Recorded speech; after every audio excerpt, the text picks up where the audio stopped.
कहता है, हम कब तक शेरों का बच्चा हुआ शिकार खाते रहेंगे। हमें ताकतवर बनना पड़ेगा कि हम शेरों का मुकाबला कर सकें और अपने लिए खुद शिकार कर सकें। एक भेड़िया कहता है, मैं बनूंगा ताकतवर। वह एक जादुई नदी के पास जाता है। जैसे ही वो पानी पीता है, भेड़िया बहुत ज्यादा ताकतवर बन जाता है और सारे भेड़िए उसे अपना लीडर बना लेते हैं। अब भेड़िए जिसे चाहते हैं उसे अपना शिकार बनाते, कभी हिरण को, कभी बकरी को या कभी ऊंट को। ये सब एक लोमड़ी देख लेती है और वह शेर को सारा किस्सा बताती है। शेर अपने साथियों के साथ तुरंत भेड़ियों के पास गया। भेड़ियों का लीडर यहाँ मौजूद नहीं था, इसीलिए शेरों ने सभी भेड़ियों को चीर फाड़ दिया और यहाँ से चले गए। जब भेड़ियों का लीडर वापस आया तो उसने देखा कि उसके सारे साथी मारे गए थे। तभी वहाँ खड़े एक कौवे ने कहा, जनाब, आपके सभी साथियों को शेरों ने मारा है। भेड़िया पूछता है, क्या तुमने खुद देखा? कौवा कहता है, हाँ, मैंने खुद देखा है। तभी भेड़िया जोर से दहाड़ता है और कहता है, अब मैं जंगल की ऐंठ से ऐंठ बजा दूंगा।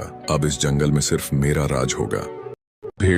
भेड़िया शेरों की तलाश में निकल पड़ता है। भेड़िया और सभी शेर उनके सामने थे। भेड़िया बोला, तुम सबने मेरे कबीले वालों को मारकर अच्छा नहीं किया, अब तुम मेरे हाथों मरोगे। भेड़िया और शेरों में जोरदार लड़ाई शुरू हो जाती है। भेड़िया सभी शेरों को घायल कर देता है। शेर का बच्चा यह सब देख रहा था और रोते हुए उनके पास आता है। शेरनी अपने बच्चे से कहती है, बेटा, बड़े होकर इस भेड़िए से हमारा बदला जरूर लेना। जख्मी शेर कहता है, बेटा, तुम यह जंगल छोड़कर चले जाओ। शेर का बच्चा अपने माता पिता से वादा करता है कि उनकी मौत का बदला जरूर लेगा। शेर का बच्चा जंगल के दूसरे कोने में चला जाता है। वहाँ उसकी दोस्ती एक बकरी से हो जाती है। बकरी अपने सभी बच्चों की तरह शेर के बच्चे को भी प्यार करती है और उसे अपना दूध पिलाती है। वहीं दूसरी तरफ जंगल के सभी जानवर भेड़िए से खौफ खाते थे। भेड़िया हर रोज किसी न किसी जानवर को चीर फाड़ कर खा जाता। जंगल में खौफ की फिजा फैल गई थी। तभी एक बंदर सभी जानवरों को इकट्ठा करके कहता है, काश आज शेर जिंदा होता तो वह हमें इस भेड़िए से बचाता। बच्चा अब जवान हो गया था और उसे वो वचन आज भी याद था